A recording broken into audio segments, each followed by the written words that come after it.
Apabila kita ingin menjadi orang yang benar, ingin belajar benar, satu persyaratannya jangan pernah merasa benar.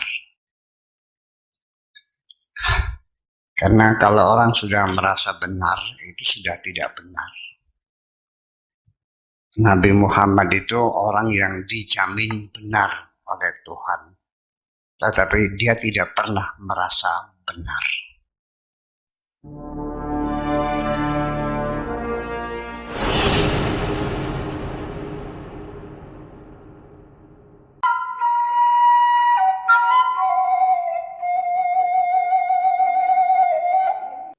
Assalamualaikum warahmatullahi wabarakatuh. Hamdan wa sana'an mutalazimin lillahi azza wa jalla. Salatan wa salaman li rasulihil karim. Zil khalqil azim sayyidina wa mulana Muhammad ibn Abdillahi sallallahu alaihi wasallam. Para sahabat yang dimuliakan oleh Allah, alhamdulillah senantiasa kita memanjatkan puji kepada Allah Subhanahu wa taala. Begitu juga salawat kita sambungkan kepada Kanjeng Nabi Muhammad sallallahu alaihi wasallam. Semoga keselamatan, keberkahan, terutama keberlimpahan rezeki senantiasa diterima oleh para sahabat di mana saja berada. Kami alhamdulillah bisa bertatap muka kembali, bisa bersilaturahim setelah hampir 2 bulan maupun 3 bulan. Kami belum sempat lagi menyapa para sahabat semuanya. Alhamdulillah pada hari ini kami bisa menyapa para sahabat. Semoga sapaan ini menjadi wasilah, menjadi media untuk senantiasa bersilaturahim bersama kita dalam rangka mengaji dan mengkaji. Pada hari ini ada pertanyaan sebenarnya sudah 2 hari yang lalu. Pertanyaannya adalah, bagaimana pendapat Ceng Nur terhadap isi ceramah Buya Syakur yang disampaikan di Mabes Polri, dan bagaimana sebenarnya konsep daripada hadis La ilaha illallah masuk surga? Wah, ini pertanyaan berasal dari daerah Bandung dekat juga ya. Baik, pertanyaan ini sangat menarik. Jadi memang beberapa hari ini sempat cukup ramai juga ya, walaupun tidak seramai apapun tapi sempat ramai, khususnya di kalangan para penggiat dakwah melalui media sosial terkhusus YouTube, dengan adanya isi ceramah yang disampaikan oleh guru kita yaitu Buya Syakur di Mabes Polri. Dengan ada pertanyaan ini, akhirnya kami juga mencoba untuk mendengarkan langsung daripada isi paparan tausiah daripada Buya Syakur di Mabes Polri. Begitu juga kami mendengarkan beberapa tanggapan daripada beberapa guru yang memiliki pesantren maupun majelis, yang memiliki ribuan para santri, bahkan para jamaahnya. Nah, akhirnya kami menyimpulkan untuk sementara. Kenapa? Karena sementara ya, karena kami hanya baru mendengarkan melalui via YouTube, belum bisa bersilaturahim langsung dengan Buya Syakur. Beda karena pertemuan hanya melalui media sosial dengan langsung itu akan mendatangkan kesan maupun pesan yang berbeda. Kesimpulan kami yang pertama ini adalah memang karena perbedaannya adalah karena bukan perbedaan paham kalau kami lihat ya, baik yang terjadi yang dari kalangan para guru tersebut, itu hanya perbedaan pemahaman terhadap sebuah teks keagamaan baik dari Al-Quran maupun dari hadis. Perbedaan tersebut pemahaman di latar belakangnya sudah pasti dengan background hasil bacaannya maupun background akademisi maupun background dan lainnya. Tentu dengan perbedaan hazanah yang dibacanya, maka akan menghasilkan sesuai pemahaman yang akan berbeda pun. Itu yang pertama. Yang kedua, memang pemaparan Buya Syakur sebagaimana kami juga mendengar beberapa videonya, beliau memang membawa terhadap perspektif lain, mencoba untuk merewind, flashback ke belakang terhadap pemahaman keberagamaan kita, tentu dengan berdasarkan rasionalisasi, yaitu dalam hal ini akal sehat. Gitu ya. Dengan perbedaan pemahaman ini ya sudah pasti akan menghasilkan perbedaan pula terhadap apa yang dihasilkan. Kecuali kalau sama pemahaman maka akan menghasilkan kesamaan. Beda dengan pemahaman dengan paham itu berbeda. Adapun yang kedua, tanggapan kami terhadap para guru yang memberikan penilaian, ada yang pro dan kontra, hal itu adalah sesuatu yang biasa. Adanya sebuah dinamika ilmu pengetahuan baik di dalam tataran para guru penggiat dakwah ini, sesuatu yang semuanya sudah dinamika yang dinamis. Karena disampaikannya secara oral, secara lisan, maka mungkin juga tanggapan dari para guru yang lain secara lisan. Atau mungkin kalau ada menulis, tidak ada apalagi dia menulis. Hal ini juga telah terjadi di abad pertengahan dalam kemajuan peradaban Islam. Itu terjadi sebuah dinamika intelektual yang sangat dahsyat sehingga menghasilkan ribuan hazanah pengetahuan, hazanah literasi sebagaimana yang kita pelajari pada hari ini.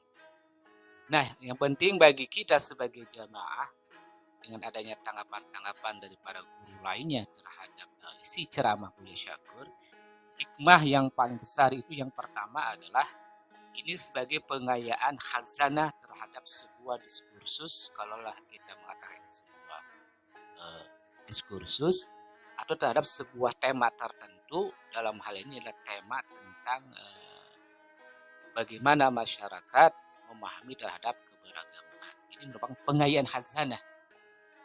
Yang kedua adalah tentu dengan perbedaan pemahaman ini, dengan ada tanggapan dari beberapa guru baik yang pro maupun yang kontra, justru kita sebagai masyarakat, sebagai umat masyarakat dapat ilmu banyak dari para guru tersebut. Karena akhirnya kita bisa memahami lebih jauh sisi daripada pemahaman yang disampaikan oleh Buya Syakur, dan kita juga ingin mendengar pemahaman daripada guru yang lain dalam memahami sebuah teks. Adapun yang ketiga ini sebenarnya bagi kita dalam perbedaan pemahaman itu yang penting ya, maaf sebelum masuk ketiga, yang kedua tadi masyarakat dapat ilmu yang banyak daripada guru, bahkan sekaligus juga kita bisa menilai dari terhadap penanggap maupun guru yang menyampaikan sebuah pemahaman dalam satu teks. Kan dalam satu teks Buya Syakur menyampaikan dalam teks agama ini, Al-Quran maupun hadis, kemudian guru yang lain mencoba melihat memahami terhadap teks yang disampaikan oleh Buya Syakur dengan pemahamannya yang berlainan, tentu dilatar belakangi oleh khazanah pengetahuannya. Ini pasti ini sekali lagi tadi itu memperbanyak pengetahuan bagi masyarakat, sekaligus untuk menilai bagaimana guru A, bagaimana guru B, bagaimana guru C dalam memahami sebuah teks. Ini kita sangat bersyukur sekali kepada guru-guru yang memberikan tanggapan terhadap Buya Syakur. Bahkan kami sendiri, khususnya kami sendiri merasa bersyukur terhadap para guru-guru, karena kami juga mendengarkan tanggapannya sehingga kami bisa dapat pengetahuan dari para guru tersebut, bahkan bisa menilai sekaligus di mana posisi, di mana pemahaman terhadap guru tersebut. Yang ketiga, nah ini yang paling utama mungkin kita sebagai dari masyarakat, dari umat. Bagaimana perbedaan pemahaman ini tetap dijaga oleh sebuah etika. Etika berdialog, etika berpendapat, bahkan etika dalam berbeda pemahaman. Kenapa harus tetap beretika? Karena mau tidak mau, karena hal ini ketika itu salah satu guru menanggapi pemahaman seorang guru yang lain, ini akan didengar oleh umatnya. Nah, umat hari ini telah cerdas, karena itu bisa membedakan antara satu guru dengan guru yang lainnya. Oleh karena itu semoga etika dalam berdinamika sebuah pemahaman dalam menanggapi terhadap satu pemahaman seorang guru tentu harus senantiasa menjaga sebuah etika. Apalagi ini disampaikan oleh para guru-guru yang memiliki ribuan para santri, mungkin ribuan para jamaah dan advance, dan lainnya. Semoga kami yakin para guru tersebut senantiasa menjaga etika dalam berbicara, terkhusus ketika ada sebuah perbedaan pemahaman dari satu guru ke guru yang lainnya. Itu adalah poin yang penting terhadap pemahaman tersebut. Nah, selanjutnya kita memasuki terhadap bagaimana pendapat kami, pemahaman kami terhadap konsep La ilaha illallah masuk surga.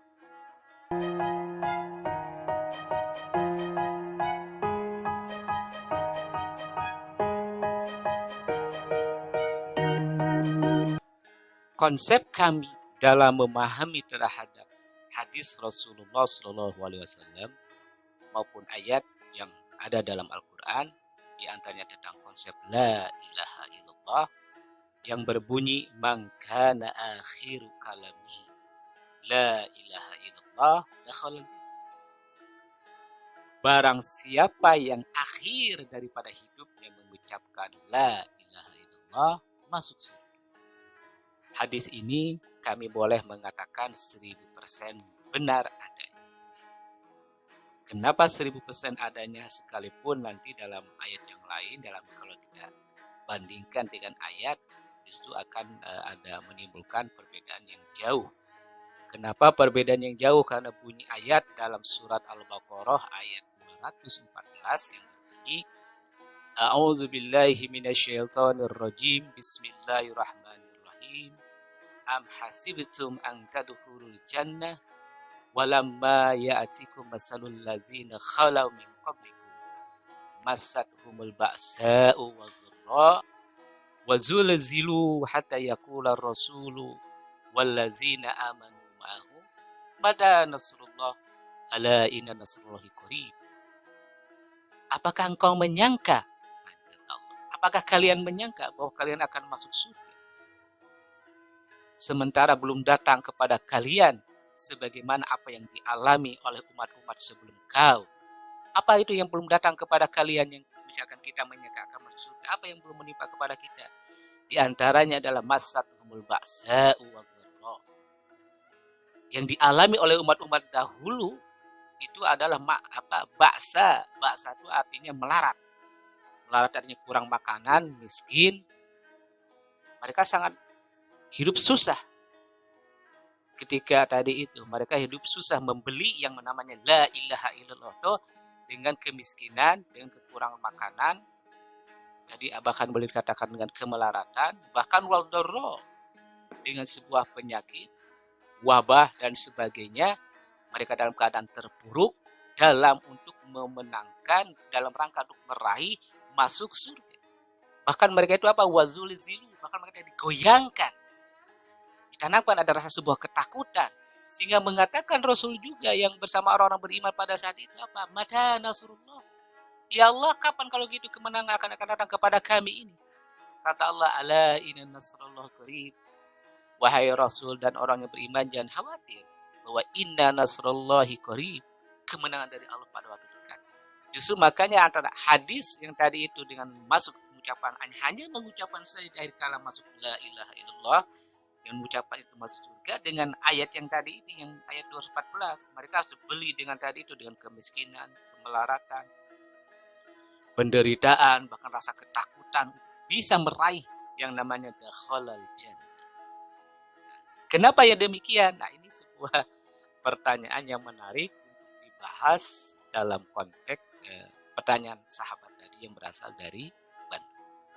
Cuman kami katakan sekali lagi bahwa hadis yang berbunyi man kana akhiru kalamihi la ilaha illallah dakhala jannah 1000% benar. Cuman yang tadi, nah, permasalahan selanjutnya adalah pertanyaannya akan muncul, bagaimana mengucapkannya La ilaha illallah sehingga kita bisa masuk surga. Nah, ini bagaimana mengucapkannya sehingga kita masuk surga.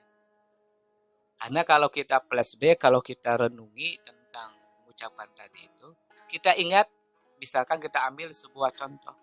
Bagaimana burung beo itu kalau yang kita latih, kan burung beo itu bisa kita latih, bisa mengucapkan Allahu Akbar, dia mengucapkan Allahu Akbar. Assalamualaikum, dia bisa mengucapkan Assalamualaikum. Bahkan burung beo juga bisa mengucapkan la ilaha illallah. Namun lihat sahabat-sahabat semuanya, ketika burung beo itu datang itu kucing mau menerkamnya, dia langsung itu dia gerapak cek orang Bogor mah. Langsung dia itu kembali ke habitat ke masing-masingnya, dia langsung berteriak. Apakah dia berteriak burung beo dengan Allahu Akbar? Apakah berteriak dengan la ilaha illallah? Ternyata tidak, burung beo tersebut. Berteriaknya apa ya? Terhadap bahasanya dia sendiri. Bagaimana burung ketika dia ada sebuah ketakutan. Nah, dari perumpamaan burung beo ini sebenarnya yang kita bisa petik sebenarnya adalah, jadi bukan sekedar mengucapkan saja, sekedar bukan la ilaha illallah, bukan sekedar dalam ucapan, tapi juga masuk dalam sebuah terinternalisasi dalam sebuah pemahaman. Bahkan jauh daripada itu, bahwa dalam memahami la ilaha illallah juga itu harus dalam laku kehidupan. Yang tadi itu, jadi paralel dengan ayat yang 214 yang mereka harus beli dengan demikian. Betul bahwa ayat tadi 214 itu mereka menderita kemelaratan. Mereka diterima dengan wabah berbagai penyakit, bahkan rasa ketakutan. Kami telah mengalaminya hal itu. Dalam konteks memahami la ilaha illallah. Artinya kalau kita sudah dari awal melakukan laku dalam la ilaha illallah, kemudian kita juga memiliki sebuah memahami dan setiap saat berusaha untuk memahami la ilaha illallah, bahkan yang ketiga kita telah dikasih kunci oleh para guru terhadap isi daripada saripati la ilaha illallah. Nah, ketiga ini kita rangkum menjadi satu, menjadi sebuah laku dalam kehidupan, maka ketika akhir kalam nanti kita telah mengucapkan la ilaha illallah, pasti masuk surga. Kenapa masuk surga? Ingat bahwa hadis Rasulullah Shallallahu Alaihi Wasallam itu, ingat bahwa Rasulullah itulah wa mayantiku anil hawa in huwa ila wahyu. Rasul mengucapkan itu bukan sekedar ucapan daripada nafsunya, daripada hawa nafsunya, daripada akal murninya, lebih daripada itu. Ucapan Rasulullah senantiasa dibimbing oleh Sang Maha Pembimbing, Sang Maha Agung. Yang kedua yang paling utama para sahabat dalam melihat hadis Rasulullah terutama, bahwa Rasulullah itu mendapat gelar namanya Jami'ul Kalim. Arti Jami'ul Kalim itu Rasulullah artinya mengucapkan pendek saja, seperti tadi itu la ilaha man kana akhiru kalamihi la ilaha illallah dakhalal jannah. Ini kalimat pendek saja. Tapi kalimat ini memiliki makna yang dalam, itu dia.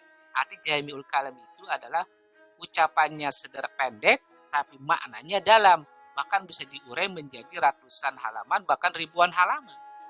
Loh, dan demikian ya kami mengalaminya. Kami mengalami ketika memahami la ilaha illallah itu bukan 1 hari 2 hari, bukan 1 tahun 2 tahun, tapi beberapa tahun dalam memahami la ilaha illallah. Jadi berlaku Jami'ul Kalim. Jadi memahami hadis Rasulullah tidak bisa sekilas saja, karena sebagian juga ada memiliki pemahaman hanya sekilas saja memahaminya.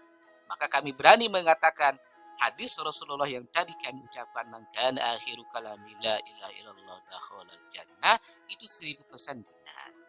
Cuma tadi pertanyaannya mengucapannya bagaimana? Ya, kembali yang ketiga yang kami sampaikan.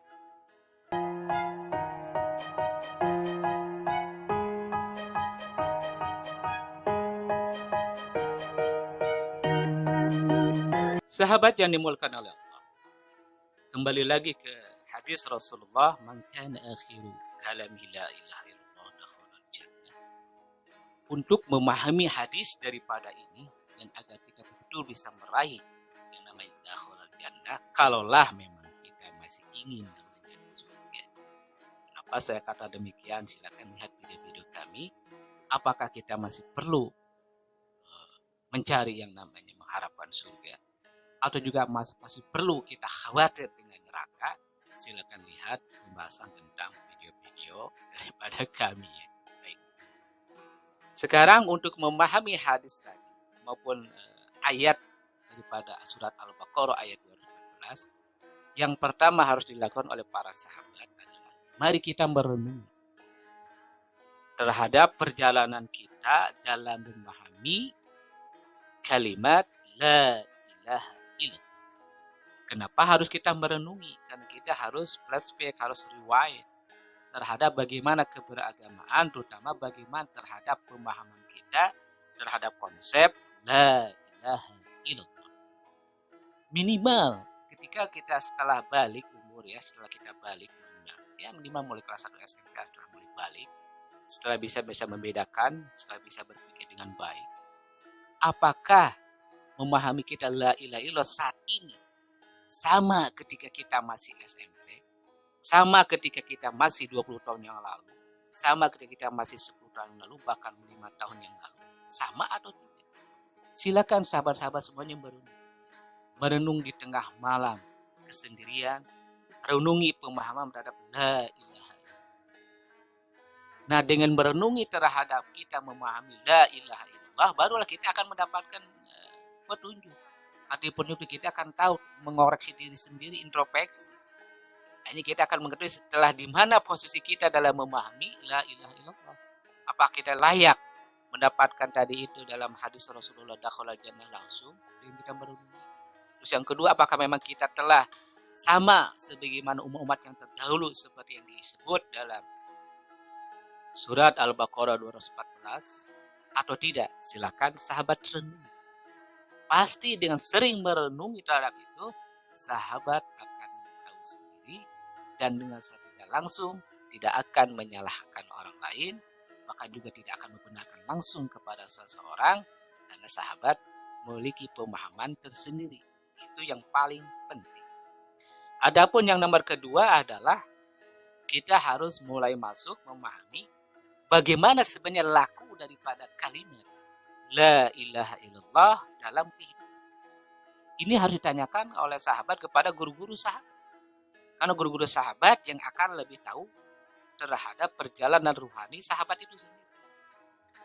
Kami sering menekankan bahwa kita ini harus penting, harus memiliki seorang guru dalam ruhani. Sehingga kita akan mengetahui, akan sampai kepada ruhani yang puncaknya yang tertinggi.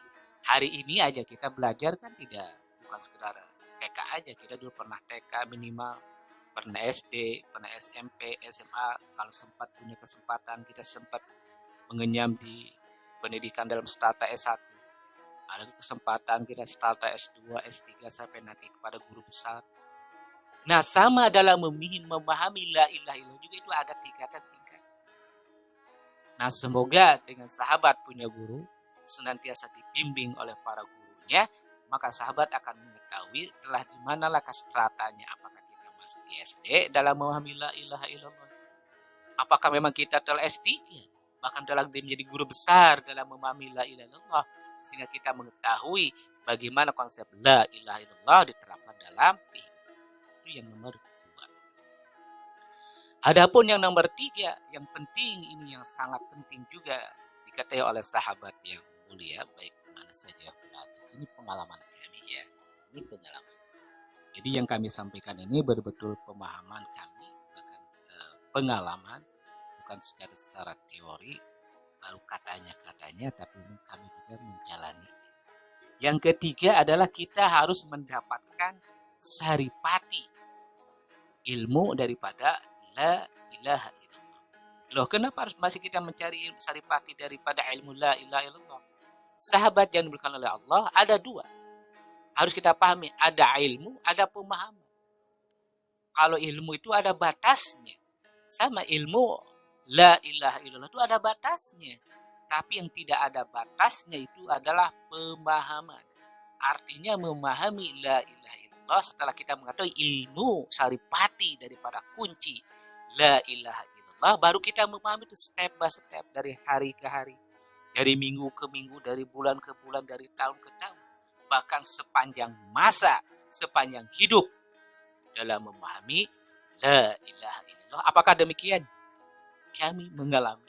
Bukan sehari 2 hari, bukan seminggu 2 minggu, bahkan bukan setahun 2 tahun. Sampai hari ini kami terus mencoba untuk memahami dan memahami. Setelah kami dapat kunci saripati daripada la ilaha illallah, daripada itu yang ketiga paling penting. Yang keempat, mungkin yang terakhir, bagaimana kita memahami la ilaha illallah tersebut sepanjang hari. Nah tadi tentu untuk dalam memahami la ilallah, kalaulah kita sudah punya guru, sehingga kita bisa disampaikan, dikonfirmasi, atau didialogkan dengan guru tersebut. Wahai Tuan Guru, hari ini kami memahami la ilaha illallah seperti ini konsep.